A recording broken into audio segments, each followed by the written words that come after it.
Sziasztok! Megnézzük, hogy 2026 évben az oroszlán jegyűek mire számíthatnak, mit hoz számukra a 2026-os év. A nap, hold, aszcendens és bolygócsoportosulás, tengelyek, szóval bárkinek lehet domináns a képletében, a születési képletében az oroszlánjegy, úgyhogy aki tudja ezeket, akkor azoknak szól. Aki nem, az meg nyugodtan nézze meg a többi jegyét is, vagyis a többi jegynek szóló videót is, mert akármelyikben lehet olyan, ami megüti a fülét, és azt mondja, hogy hú, hát de jó, hogy megnéztem. Úgyhogy lássunk is hozzá. Úgy fogom készíteni, hogy minden hónapra kérek egyet a Gilded River taróból, vagy kártyából, és van egy őszi Lenormand kiskártyám, ami nagyon-nagyon szép, nagyon, látjátok a színeit is, nagyon kellemes. Ez nagyon is illik ahhoz, amit én képviselek, hogy a dolgokat, na azért nézzük meg például a kártyát is, hogy most mind kell siránkoznunk, hanem azt, hogy hogyan tudjuk azt kivédeni, illetve hogyan változtassuk pozitívvá magunkban és minden más tekintetben. Úgyhogy ezt mind kiegészítőt fogom kérni, és akkor kezdjük is hozzá. Kihúzogatom a lapokat, én nem előre húzom, mert itt, ahogy készítem, úgy jönnek az energiák, és most akkor 2026 évre, akik oroszlán érdekeltségűek, számukra mit tudhatunk? Először januárban, mit tudhatunk meg az ő esetükben januárban? Wow, látjátok, mi jött ki februárban? Március, április,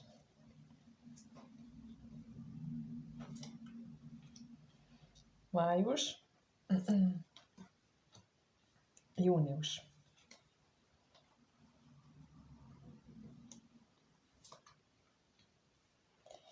És aztán július,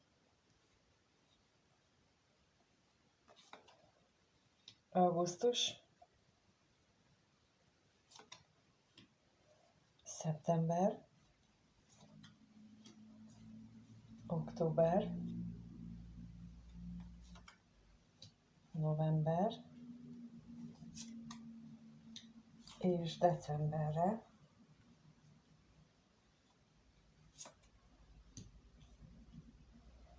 No, hát szerelemmel kezdünk, és gyermekérkezéssel végzünk, az nagyon jónak tűnik. No, lássuk, akkor milyen kiegészítő lapok érkeznek januárba az oroszlán érdekeltségűek számára. Január, február, március, április, május, június, július, augusztus, szeptember, október, november és december. Wow, nagyon-nagyon szép, amik kijöttek. Úgyhogy januárra, ugye kijött ez a szerelem lapja, a 24, a két hattyú, ez biztos mindenki tudja és ismeri, gyakran használják, kiegészítőként pedig a kasza jött ki, és mint mondtam, én azért is szeretem ezt a kártyát, mert ez nem egy ilyen, az energiája nem az a nagyon durva, és a kaszának is itt van egy olyan jelentése is, hogy az aratás, a figyelmeztetés is, és az aratás is, és lehetséges, hogy például itt a szerelem lapjával párosítva, az azt is jelentheti, hogy beérik valami, ha egy induló, vagy egy már elkezdődött kapcsolat az ott januárban magasabb szintre léphet, vagy beérik mondjuk a beletett energia, vagy például, ha itt nem munkáról van szó, hanem ugye egy bármilyen más kapcsolódásról, akkor lehet, hogy ott már elkezdődött akár egy munkakapcsolat is, és a beletett energia az ott januárban nagy eséllyel elkezd termelni, elkezdi hozni a termést, ugye az aratással. Úgyhogy itt, amit én megjegyeznék ehhez, hogy itt a távolban felhők látszanak, nem sötétek, de az a lényeg, hogy itt ez a bármilyen kapcsolódásról is lesz szó, szerelemről, vagy munkahely kapcsolatról, a lényeg az, hogy ne vakítson el, mert a távolban lesz, azt mutatkozik, hogy lesz ott valami kis, hát minek, finom problémának nevezném, de most nem jut eszembe erre egy szó, tehát hogy ilyen dörzsölődés, vagy ilyen kis nem teljesen sima út lesz, göröngyök lehetnek, de nem lesz nehéz, csak ha mezitláb vagyunk, akkor éppen belemegy a talpunkba egy kavics. Tehát így érzünk. Ettől még nem kell megállnunk vagy letérnünk az útról, csak meg kell állnunk, hogy megdörzsöljük kicsit a lábunkat, és megyünk tovább. Szóval ezt ilyen módon értem én azt, hogy ne hagyjuk magunkat teljesen elvakítani. No, és akkor februárban itt még megjelenik a szerelmetes férfi lapja is, és hozzá a medve, mint az erő és az energia lapja, de ő lehet egy vezető is, és lehet egy védelmező is. Úgyhogy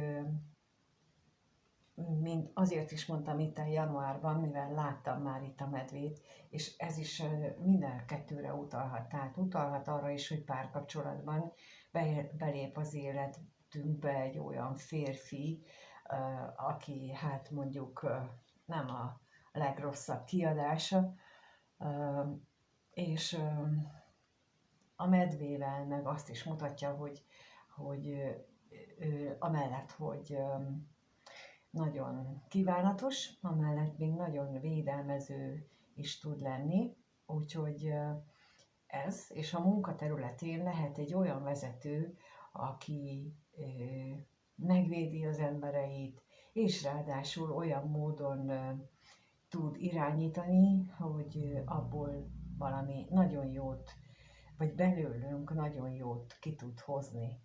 És márciusban pedig itt a sarló jött ki, és a virágcsokor. Hát a sarlóra nem szoktak jót mondani, az általában a kaszával, ugye ebben a gildedrévelében a kaszának a megfelelője, de pontosan azért, mert itt van a búzakalász, és mint itt is azt mondtam, hogy itt az aratást és én érzékelem, itt is azt látom, hogy a sarlót is, amikor learatják a gabonát, akkor az asszonyok, akik a múltban, akkor az asszonyok, amikor mentek és kévét kötöttek, akkor sarlóval fogták össze a szálakat, és azzal kötötték, vagy az volt a segédeszközük a kévelketéséhez, és itt is egy bokréta, egy csokornak a képét mutatják, ami tulajdonképpen örömöt jelent, úgyhogy itt én nem a negatív értelemben érzékelem itt a sarlót. Ha mégis van itt valami negatívum, akkor az, hogy lehetőség adódik arra, hogy valamivel végezzünk, valamit lezárni, valamit befejezni. Ez lehet egy hozzáállás tulajdonképpen, egy olyan hozzáállás, ami nem szolgálja már az életünket, és azt le lehet zárni tulajdonképpen. Pillanat, meg kell néznem, hogy a mikrofonom nem világít, feltudni, hogy jól működik. Pillanat. Nagyon remélem, hogy lehetett hallani, de most sem világít, úgyhogy no, talán így most majd jó lesz. Ha lemerül, akkor nem világít, és akkor ilyenkor a másikat veszem elő. Remélem, hogy eddig hallottatok, és majd megnézem a videót, úgyhogy következzen az április. Áprilisban a gyűrű és a férfi főszemély jelenik meg.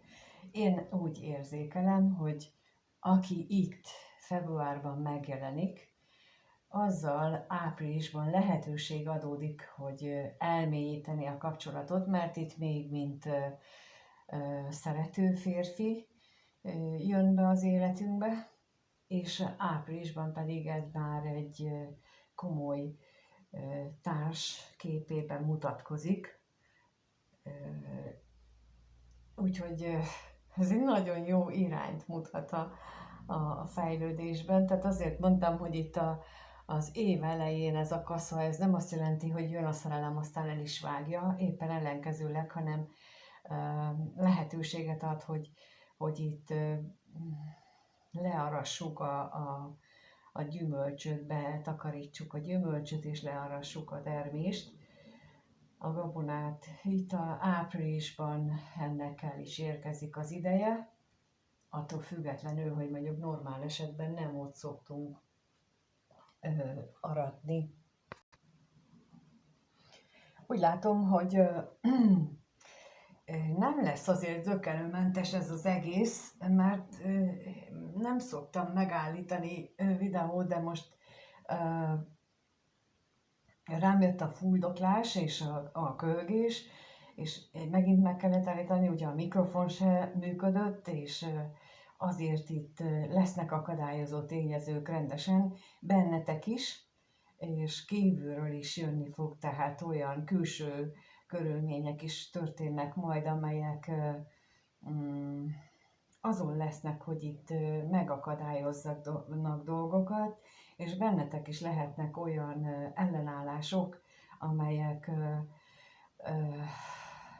hát ennek az elköteleződésnek majd még meglátjuk a végén, hogy most ez figyelmeztető jelek, hogy óvatosabban és lassíts, és ne menjél hű bele Balázs módjára bele az egészbe, vagy pedig csak ilyen akadékoskodó energiák, mert itt májusban viszont a jegesmedve jön, tehát ugye itt volt a medve, hogy lesz erő. Itt májusban megint az erőlapja mutatkozik a medvével, és hozzá jön a fa. A fa, amely ebben a kártyában a karmát is jelöli, és itt mindenképpen a spiritualitásra, tehát a lélek fejlődésre is figyelni kell, és azért gondolom különösen azt, hogy itt most én megakadtam a videófelvételben, ami tényleg nem szokott előfordulni, sem az évesnél, se a többi videónál, hogy én ennyi problémával küzdjek. Az azt jelenti az én értelmezésemben most, hogy itt ennek nagy jelentősége lesz ennek a problémáknak itt a karma letételében, illetve ahhoz, hogy ott legyen elég erőtök arra, olyan, mint hogyha felkészítene benneteket erre és megint a hangom elmegy, tehát itt nem értem, mi történik, de itt nagyon ilyenre kell felkészülni. Nem azt mondom, megint nem azt mondom, hogy itt ilyen nagy tragikus dolgokra, történésekre kell számítani, hanem talán belső ellenállásokra, mint amit itt is mondtam, hogy itt is azt éreztem, és itt is megint, hogy tudjátok, azt veszem észre folyamatosan, hogy amikor vannak emberek, amikor beszélünk és találkozunk, akkor úgy szokott reagálni, ha mondok valamit, hogy ja, igen, tudja, és már mondtam, vagyis már hallotta, és ő már járt ilyen képzésre, és minden, és közben meg semmit nem változtatott. Tehát ez a felszínes hozzáállása a dolgoknak, és itt én azt érzékelem, hogy itt meg ilyesmi történik, és ezért mindig lesznek ilyen megakasztó dolgok, hogy nézzél már jobban magadba, nézzél már befelé, kérlek, mert itt nem fogod tudni a karmádat letenni, hogyha nem változtatsz az eddigi hozzáállásodon. És itt júniusban meg itt van a maszk lerakása, és hozzá a lóhere kiegészítésként. És nekem ez a maszk ezt mutatja, hogy itt bizony szint kell vallani. És itt legalább magad előtt maszk nélkül meg kell jelenni, belenézni a tükörbe, és nem kell félni, mert itt van a lóhere, itt van a biztatás. Tehát, hogy itt a karmával akár szembesülhet az ember, hogy Úristen, én eddig így csináltam, én ezt így éltem meg a dolgokat, így viselkedtem másokkal. Tehát amikor rálátunk a saját viselkedésünkre, mert itt közben már olyan figyelmeztető jelek jönnek, és itt azt mutatja júniusra alap, hogy itt érdemes akkor belenézni a tükörbe és azt mondani, hogy hát lehet, hogy nem volt túl jó, de ezt csináltam, hát ezt tudtam és kész. És ez sem nem rossz, sem nem jó, pont ezért történik ebben az évben ezek a dolgok, hogy ezt így megállapítsuk, és bízva abban, hogy tényleg jól jövünk ki belőle, hiszen itt van a másik lapnak a támogató energiája, akkor azt mondjuk, hogy jó, akkor lássuk, hogy mi változtassunk. És akkor eljutunk így júliusig, ahol kijött a kulcs és a nap. És erről beszélek. Tehát, hogy lesz, hogyha így itt meg lesz a bátorság júniusban, arra, hogy akkor lássuk, hogy akkor mind változtassak, akkor megkapjuk hozzá a megoldás kulcsát ahhoz, hogy végre megéljük a boldogságot. Ugye itt annyi minden történik, akár ebben a párkapcsolatban is, hogyan válik a szerető típusú férfiből egy megbízható, elköteleződésre hajlandó férfivá, az nem egy csettintésre működik, hanem az tulajdonképpen egy folyamatnak az eredménye, és itt ahhoz, hogy ennek a szép oldalát megérjük, rá kell látnunk, hogy miért történnek vele, meg velünk azok a dolgok. És itt júliusban már lehetőség adódik, augusztusban egy megújulás néz ki, de ahhoz, itt a róka is megjelenik, vissza kell nézni és meg kell néznünk azt őszintén, nem kamuból, nem felszínesen, hogy tényleg megtettünk azt, amit itt a megoldásként jött? Tényleg volt bátorságunk változtatni? Vagy csak itt elkezdünk továbbra is kamuzni magunknak, ami ugye itt már előtte itt volt, és itt le kellett tenni a maszkot, ott lehet, hogy egy pillanatra le is tettük, de aztán utána visszavettük. Itt augusztusban önvizsgálatra késztetnek az energiák bennünket, aztán vagy megcsináljuk, vagy nem, de célszerű, mert akkor ez egy új szintre lépés lehet a kapcsolatban is, meg saját magunkban is, és itt szeptemberben itt van megint a nap, tehát hogy így ismétlődnek a kártyák, ismétlődnek attól függően, hogy mi mit reagálunk. Kapunk újra lehetőséget itt szeptemberben arra, hogy megéljük a boldogságot, és kijött ide a korbács. A korbács, ami nem egy pozitív szokott lenni, de azt mutatja, hogy ne féljünk a fájdalomtól.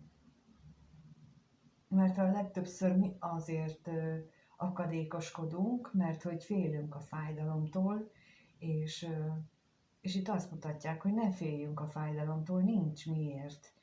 mert itt a nap, süt a nap, és mi ne a rosszra fókuszáljunk, hanem arra, hogy milyen jó dolgokat tudunk ebből kihozni. És októberben itt van a kutya és a ház, mint kiegészítő információ, a kutya az elköteleződés, a kitartás, a hűség, a barátság, és a házzal pedig ez lehet a családdal, a biztonsággal, az önállósággal összefüggésben is. A lényeg az, hogy itt a kutya az mondjuk úgy, hogy kiszagolja, ha valaki hazudik. És ez októberben azt is jelentheti, hogyha itt eddig így önbecsapással voltunk, akkor itt októberben hát, jó lenne valóban az őszinteséget megélni, mert novemberre, ha hiszitek, hanem mind a kettőből a levél jött ki. És ez annyira nyomatékosítja, hogy mind a kettőből ez jött ki. Itt nagyon fontos lesz a kommunikáció, az, hogy hogyan beszélünk, hogy mit osztunk meg magunkkal, a magunk életéből másokkal, hogyan beszélünk itt akár őveled, vagy a szerető férfival, vagy az elköteleződésre hajlandó férfival, ugye, aki lehet különböző is, hiszen itt akár munkát is jelölheti, és párkapcsolatot is. Egyikre sem biztos, de a lényeg, hogy itt novemberben szint kell vallani, és itt az, hogy 2 levél jelent meg, ez azért használom a kell szót, amit nem nagyon szoktam, mert itt nagyon érzékelem azt, hogy itt muszáj a kommunikációban megmutatni. Na és akkor elérkezünk decemberhez, ahol a gólya jelenik meg, és a lilium. A lilium a tisztaságot jelenti. Ez a fajta lilium, amit az őszi Lenormand kártya mutat, ezen túlmenően még a megnyugvást is jelenti, amikor megbékélünk az eddigi dolgokkal. Tehát itt lehet, hogy a kikommunikálás vagy a megfelelő kommunikáció hatására belátjuk azt, hogy fölösleges nekünk álszent módon felszínesen kapcsolódni akárkihez, mert az a legtisztább, az hozza a legnagyobb békességet belsőnkbe, hogyha itt őszinték vagyunk és tiszták, és itt a gólya azt mutatja, hogy ez egy felszabadulás, egy új, az életünknek egy új szintje, egy új megtapasztalása lehet, hogyha ezt így sikerül végigcsinálni.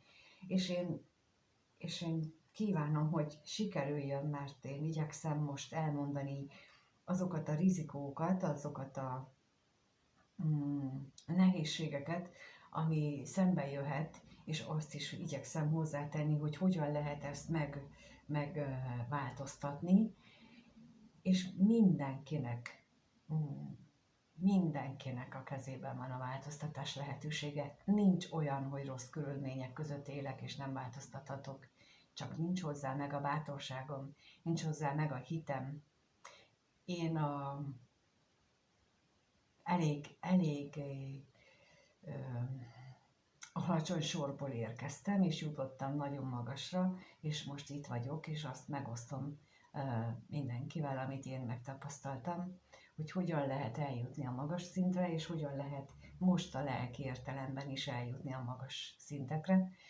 És nem okoz problémát az se, amikor számrendszer csere van az életben, mert már nem az a fontos. És itt valami ilyesmit is jelent itt a decemberi energia, hogy letisztult lélekkel már lehet látni azt, hogy mi a fontos valójában. Mitől leszünk felhőtlenül boldogok, örömteliek.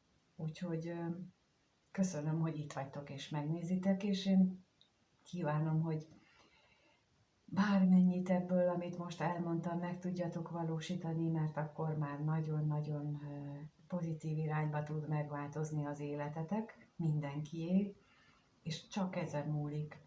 És lehet, hogy hihetetlenül hangzik, de ilyen nagyon sok apróságon múlik az, hogy teljesen kicserélődjenek a dolgok. Persze kicserélődhetnek az emberek is körülöttünk, és azt nagyon gyakran ezt nem akarják, mert hogy nem akarunk új emberekkel megismerkedni. Azt hiszi valaki, hogy a magány az nagyon rossz dolog.